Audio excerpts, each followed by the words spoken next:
Hello, world, and welcome to another transit reading from Beyond the Matrix. My name's Sarah, and today I'm going to be talking about full moons because we are actually in the midst of a full moon right now, and it's actually a full moon eclipse. So yesterday I talked about eclipses and I messed up because I said that eclipses usually occur May-ish and October-ish. Those are the exact words that I used, and that's absolutely wrong. The eclipses occur within the signs where the nodal axes are occurring. So here is the nodal axis right now. It's in Taurus and Scorpio. And anytime the sun is in a sign, it's said to be in that sign, right? So it's that season. So now we're in Scorpio season, for example, because the sun's in Scorpio. So when the sun moves here into Sagittarius, we'll have entered into Sagittarius season. The nodes end up in each of the signs. So that is to say, they revolve through all of the signs. With the nodal axis shifting every 2.5 years, the eclipses are going to take place within whichever month that zodiacal sign correlates. So the next two signs where the nodes will be is going to be on this axis of Libra and Aries. So the next set of eclipses will actually occur in Libra season and Aries season, which is going, Aries season is springtime. It's the first sign of the zodiac. And we just left Libra season. So that was that time of the harvest and last month and a couple weeks from the month prior. So the next set of eclipses will occur actually still October and May-ish, but a little bit maybe earlier. So like I said, the nodes do shift. So everything else that I said was correct. It's just those months that I mentioned aren't always going to be the case. So I wanted to start with that correction from yesterday. I messed up. So I want to start with this full moon. The situation is that the sun is opposite from the moon. That's how we get a full moon. So the moon is receiving the most amount of light for this cycle. And right now, actually, the eclipse has already gone exact. And now the moon is coming back into light because the earth had been blocking the light from the sun from getting to the moon. And so the moon went completely dark, or pretty dark anyway. It wasn't exactly on the node, so it turned red actually. And I was watching it this morning. So it gets that red hue. This is the blood moon. It's really beautiful to observe. I tried to film it, but the moon actually disappeared behind a tree. So again, sun opposite from the moon. The sun is in the sign of Scorpio. The moon is in the sign of Taurus. And therefore, wherever the moon is, that is going to indicate the planet which is ruling over this eclipse, the dispositor. So that for this eclipse is Venus, because Venus rules Taurus. And Venus right now is opposite from Taurus. So she's all the way over in this faraway land in her detriment in Scorpio. Whereas the moon in Taurus is exalted. So the moon is in this very dignified position of being able to feel nourished. So it's like the moon performs even better in Venus's sign of Taurus. Now, what's very, very interesting about this particular transit, each of the luminaries, as they're called, the sun and the moon, has a planet in conjunction with it. So, or has a planet that's in the same part of the sky at the same degree as it. So with the sun, the conjunction is with Mercury right here. So Mercury is at 15 degrees and 52 minutes of Scorpio, where the sun's at 16 degrees and 0 minutes of Scorpio. The sun has Mercury on his side. The sun is our relationship with our Father. It's the plot of the story. It's the ideal to which we strive. So this is paired up with the planet of communication. Now, on the other end of that, the moon has Uranus. So Uranus is this planet of shocking revelations, where the moon is our relationship with our mother and the medium within which the story takes place. So it's the environment for the story, and also it's our relationship with our own emotions. So the moon is paired with Uranus, this shocking planet that brings on revelations and big surprises. It's electric. So there's an opposition here between not only the sun and the moon, but also with Uranus and Mercury kind of backing them up.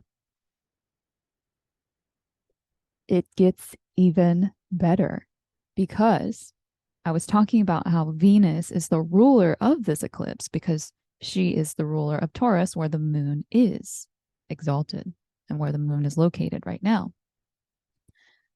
Well, what I didn't mention is that Scorpio is Mars's sign. So the traditional ruler in Hellenistic astrology of Scorpio is Mars. So Venus is at home in Taurus. Mars is at home in Scorpio. Well, the way that I'm looking at this is that Venus has a team and Mars has a team. And the team in Taurus's house is Moon and Uranus. The team in Mars's house is Sun and Mercury. So I want to talk a little bit about the path that Mars and Venus have been on to describe what the dispositors of this eclipse are coming to the end of. So what is this eclipse? What's the culminating message for those two planets, Venus and Mars? What path have they been on so far? So for Mars has turned retrograde. It is now moving. Well, actually, it's not moving yet, or it's moving very slowly. But Mars is retracing his steps from September. At the beginning of September is when Mars was taking this same path that it's turning around to walk back on. So Mars has been at the same degree. It's stationed right now. It is pent up energy. It feels exhausting because there's things that we want to do, but there's no moving forward with them. It's slow and steady progress. And that's not what Mars really wants. Mars wants to move fast and initiate. Venus, on the other hand, is basically stepping away from a war zone. She has gone through Virgo and through Libra. In Libra, there was a Venus star point, the first that was in Libra in over 100 years. So that was brand new territory. And immediately after all of that attention and build up and performance, her and the sun were dancing. She was combust the sun. So the sun is just beaming light directly on her. So there was a big spotlight on Venus and a lot of pressure on Venus. And Venus is still, she's like this war goddess. I can just imagine covered in blood and has gone through a lot of trials and tribulations, ups and downs. And so that's Venus like twirling around in this barren wasteland that's left over after a war. And Mars, who's the one that's supposed to be going to war, he's the god of war, is hanging back and thinking and reorganizing. So that's the conditions of these houses that these planets are in. So if the story is that the moon is the environment within which things are taking place and the sun is the ideal to which we strive, it's like Venus is bloodthirsty. She wants to be released and no longer in a cage. She wants to be recognized for this primal side of her. Like she can actually, and this is everybody's creative feminine energy. So it's not just for women. When I say she, it's to personify our own creative energy. So it's like naked and unashamed. It's raw, primal, lusty, desire. There's a lot of passion in this Venus. This Venus is Aphrodite as opposed to Athena. Another interesting addition to all of this energy is that Saturn is squaring this entire thing. So Saturn is here in Aquarius. I'm going to isolate it and just show the square, the 90 degrees. So it's like Saturn's the mediator. He's holding the structure within which this debate will take place or this confrontation. So it just gives me this vibe of the Colosseum for some reason. I think that's because it's ancient. The Colosseum's ancient and it's like a beast that's fighting a human. And this is our own internal battle of our inner animal. We are animals. We don't behave like all the other animals, but we are animals. We are of the same substance of this earth. We are comprised of DNA, cells, and a whole bunch of other molecules, but they are all at the fundamental level the same. So we have to deal with that because we have consciousness that tells us that we should be proper and we shouldn't expose that part of ourselves, or we should live a life that conforms to societal norms. And because Saturn is dry and cold, according to Ptolemy, and that's because it is the farthest away from the warmth of the sun. So being cold and dry means it can crumble and break. So there's a lot of pressure on Saturn here. but he has the assistance of Mars and Gemini, because you can see this green line as a trine. Now it's a loose trine, but Mars is stationed, so Mars is holding in all that energy. And it's not a position that Mars is as equipped for, to be stationary or standing still. It's almost as if Mars has agreed to slow down, to allow for this break. And by break, I mean like, but also like, calm, staying and taking a break. And that's an air sign trine. So there's something logical, there's something mental about the resolution. So for this particular full moon, I want to read from Renn Butler's Archetypal Universe about first the sun and Mercury being together and what that signifies, and then Uranus and the moon being together and what that signifies. So let's start with sun and Mercury being together and what that signifies. Renn Butler's Archetypal Universe. It says, a bright and enthusiastic mind, creative thinking, warm communication, the direct sharing of one's point of view, a conscious sense of purpose. And then some ways that this could manifest as a shadow: self-centered opinions and intellect, excessive subjectivity and lack of perspective, an overstimulated or overheated mental atmosphere. So a lot to do with the mind, a lot to do with insights, because it's the sun, bright, light bulb moment.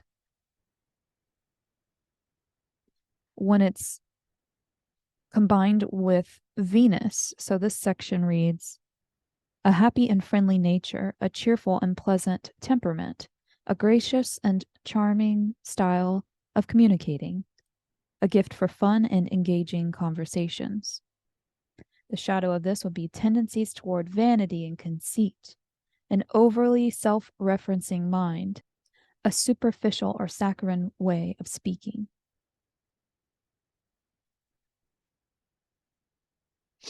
So moon with Uranus says, feelings of vitality and inspiration, vivacity and aliveness, emotional liberation and awakening, a fun and stimulating home life, a rebirth of family and relationship connections. And the way that this could manifest as a shadow: tendencies toward emotional restlessness and impatience, sudden reactions and impulsiveness, frequent urges to move, manic mood swings. Full moons are a time of letting things go. So there has to be something pruned here in order for things to move forward with these energies of being insightful and being recognized for that desire to be expressive, while allowing even the ugly parts, even the less appealing parts through. And we can rely on our mind to help us come up with a new, innovative, and maybe even playful idea. So whatever this full moon brings for you, whatever shocking news you receive, or even if you're just noticing big things happening in the news, there is a way to go about this that doesn't involve reactive solutions. It's actually going to be responding with time and space, allowing the aftermath to play out as peacefully as possible. Because everything can be resolved with time. But if you add insult to injury, it takes longer to heal. So, my plan, my method here is to observe, become that observer mind, and stay as long as you can there, because that is the God perspective and it's objective. So that's why Saturn is really helpful for this. Take a seat in the Colosseum. Like, don't be in the middle of the action, basically, as to the extent that you can. You may be approached by other people that are feeling this tense energy. And so, again, I would say don't get in the ring. So, I hope that you enjoy this full moon and that it brings you space to work with the result, to work with the outcome. And with that being said, I will be back tomorrow to cover that aftermath and talk about some of the ways in which this energy will move forward.